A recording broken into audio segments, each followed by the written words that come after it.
and it's grouped into the label and then the input. Okay, so it means that the username section, the email address, the password, and confirm password all would have the same styling.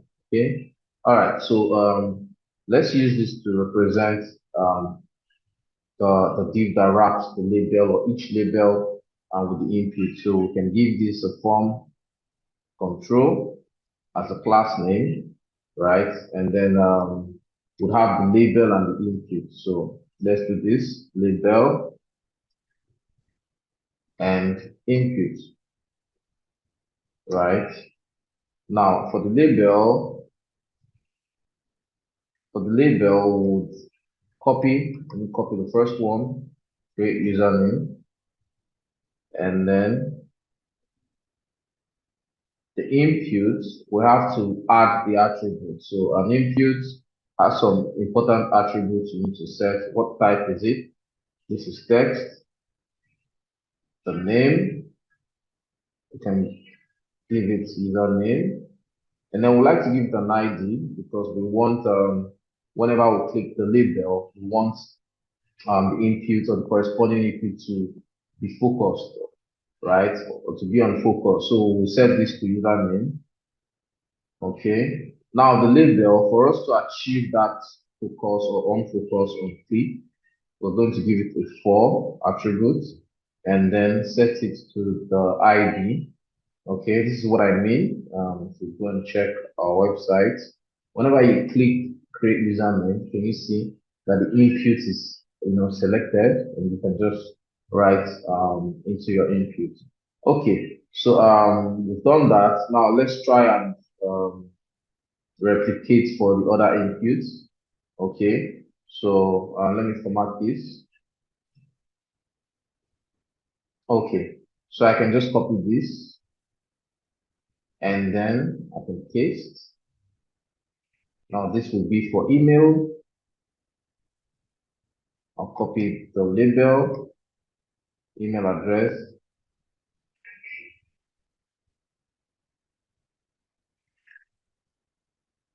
I can set the username or the for, and before the name and the ID, set it to email.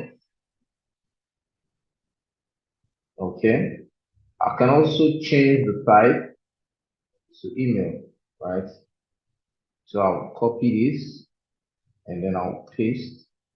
So we can set the password, all right? So copy password, copy the text from Figma, and then since it's label, you can also change the for, the type, the name, and the email to password, right? Because there's an input type of password, right?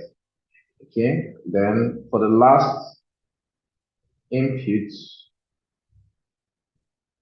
I'm going to copy this and then I'm going to change the label to confirm password. Okay. So I can change this to confirm password. And correspondingly, I have to change the name and the ID. Okay, but still type password because I mean you can't have type is actually can't have a confirm password type, right? It's confirm password, but it's actually still um, a password. Okay, I have an error spelling, so let me just correct this. Okay, so now we have create username, email address, password, and confirm password. Okay, something we're missing is the placeholder. All right, so let's add the placeholder for the username, right? Okay, and then the placeholder for email address, let's copy this.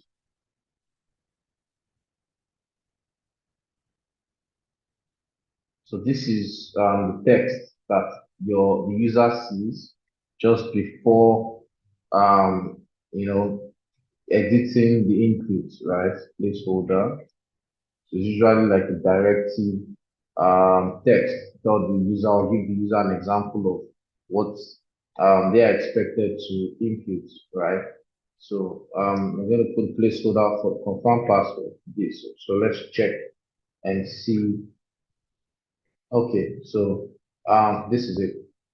Okay, so lastly or next we have to add our button. This create account button. Okay, so I'm going to come. It has to be inside the form. So I'm going to add the button, and then I'm going to copy the text from here. Create accounts. So you see, Figma actually makes it easier for you to be able to copy and paste, right? Then lastly, the last element is this. You can use a p tag to represent this. This doesn't have to be in the form. We can put it just after or outside the form, okay? But if you notice well, you find out that privacy policy, terms of service seem to be a link. So let's just next an anchor link here. I'm gonna cut and paste it just inside the anchor link. So whenever you click this, it takes you to another page. So I'm just gonna do this for terms and service. Okay. All right. So now we have our right section all done. So what is left now? We can start now with designing or styling this. Okay. So let's start from the top. Okay. Let's start with padding, right? So the padding top, 128 pixels, the padding bottom, 78 pixels. So let's do that. Now I must state that pixels is not only the unit that you can use for um, giving units or giving values, right? You also have the rem. Okay, let's try and use that. Rel is just a unit relative to the HTML side, right? Okay, so if I say font size of 16 pixels, which is the default, okay. Now, okay, all right. So I can actually come here. Let's check what the container is. So the right section, this is the container, sign up right section. Okay. So we can give it a padding top of 128 pixel. Okay. And then the padding bottom. Okay, so let's use red. So let's convert 78. I'm going to use my calculator. Let's convert 78 pixel to red. So I'm just going to say, let me clear this. 78 divided by 16. That's 4.875 rem. So the padding bottom 4.875 rem. Right? This is actually a safer unit for things like needs and when you want to make the page responsive, right? It's easier to work with rem so that I mean you're going to treat responsiveness at one point. It's easier for you to change um, the HTML value, right? And then this just takes um, a new value, right, in relation or relative to that HTML value set. Okay. So let's see how. All right. So we've set the padding top. Next thing we want to do is let's see if we can style this. What's the color? Okay. So let's copy this. All right. So how do we select this start for free text? Let's go to our HTML. So this is inside the right section, right? And it's the H2 or it's a H2 element. And from what I can see, this is the only H2 element we have here. Okay, so we can do sign up right section and then H2, and we can add the color. Okay, then let's check this for this and see. All right, it's the same color but different font size. Okay, so let's give our header one, create new account, which is this, our header one. Let's give it a font size. Okay, so let's sign up, right section, header one.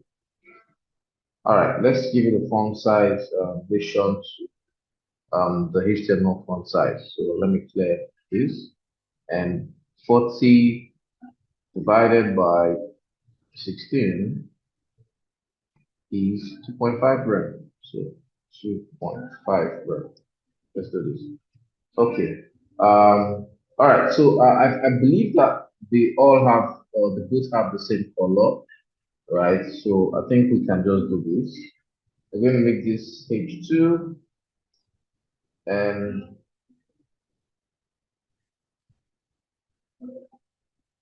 H1. Okay. So H2 and H1. All right. So since both headers have um, the same color, right? Now let's check for the margin or the spacing between this header one and the header two, and then the spacing between header one and this element already a member.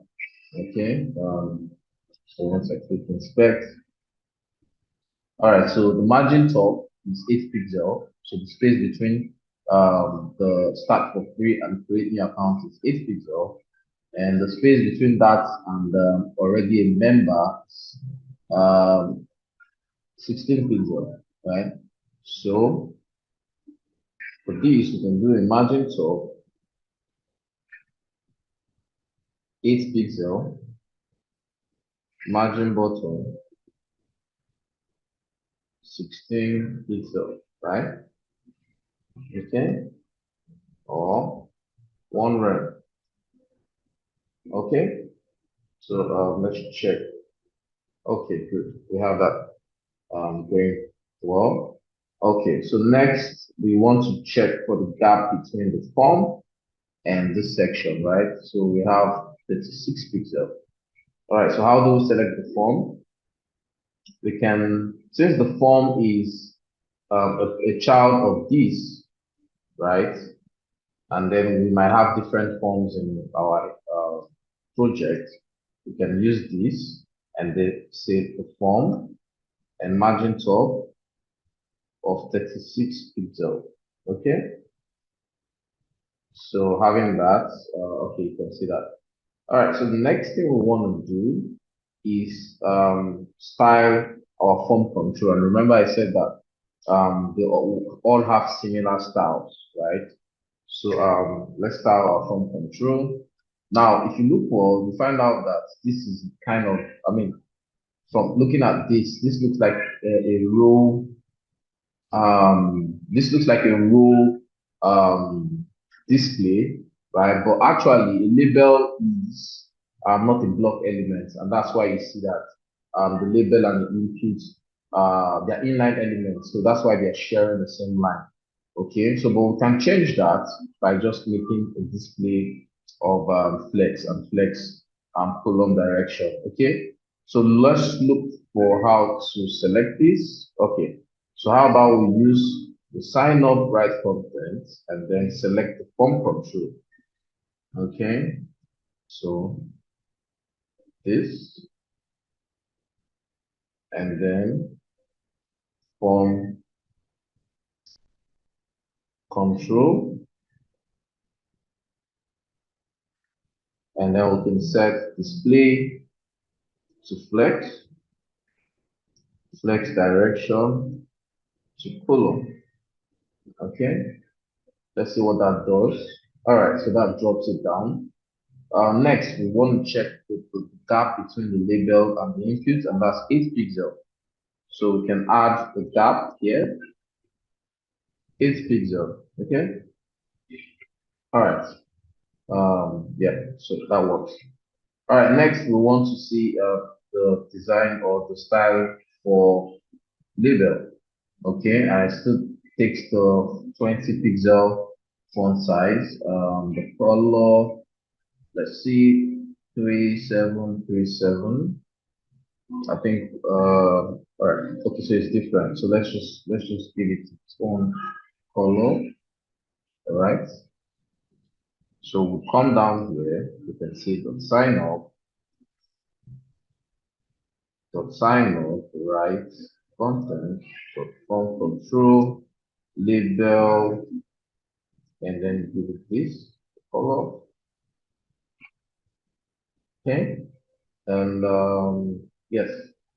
So next thing we might want to do, if you take notes, you'll see that this kind of has the space between the two front control sections, that the input sections is about 24 pixels, right? So what we can do is we can flex this form to have a display column and then give it a gap of 24 pixels instead of adding margin bottom to this, margin bottom on top to this, right? I mean, it takes up more lines. So we just come here and look for the parent that is surrounding. So if you check, well, if I collapse this, you'll see that we have four children, with the class name form control. So you can just select this form and then display it in column of way and then just give it a gap. So to do this, display, flex, flex direction, sorry, flex direction, column, and then gap 24 pixel. Okay. All right. So you can see it just gives gap to each of the or gives a space into each of the or between each child, right? Okay. So I think we'll go to the next element, which is this button, right? And then check for the styling. We select the button and look for the styling of the button. You can see it has a background color, a border radius. So let's just take that. We're going to copy that. I mean, you don't have to copy everything here, right? So you just select um, things that will make it look, as it is on Figma design, right?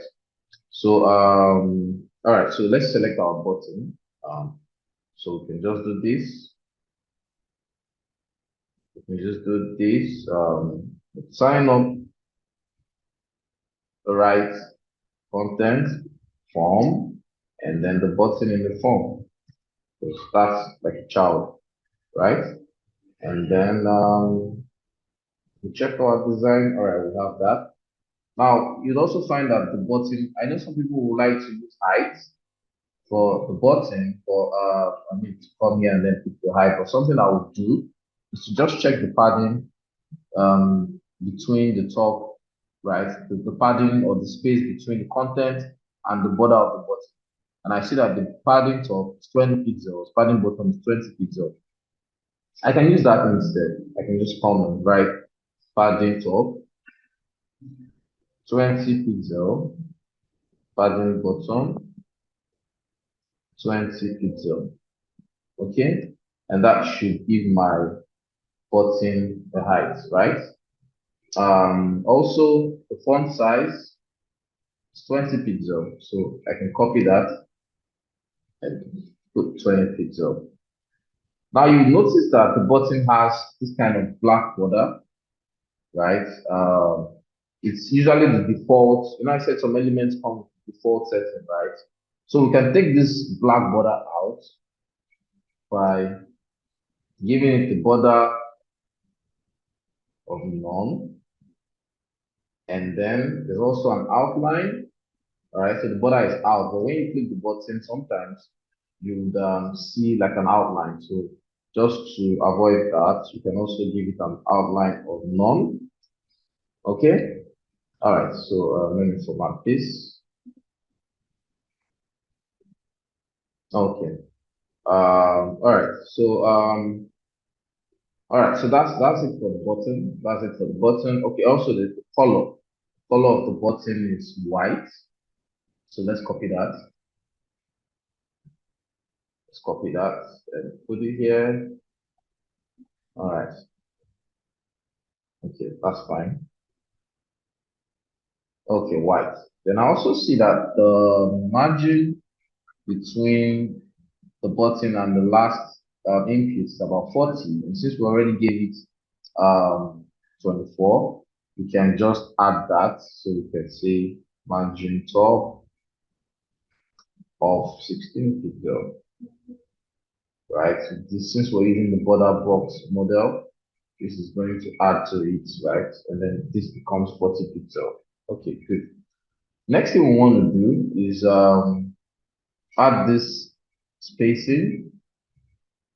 Okay, okay, so we can actually do that by, since the form starts with the create username and ends with the button, and remember we give our form a margin top, we can also give our form a margin bottom to represent 22 pixel.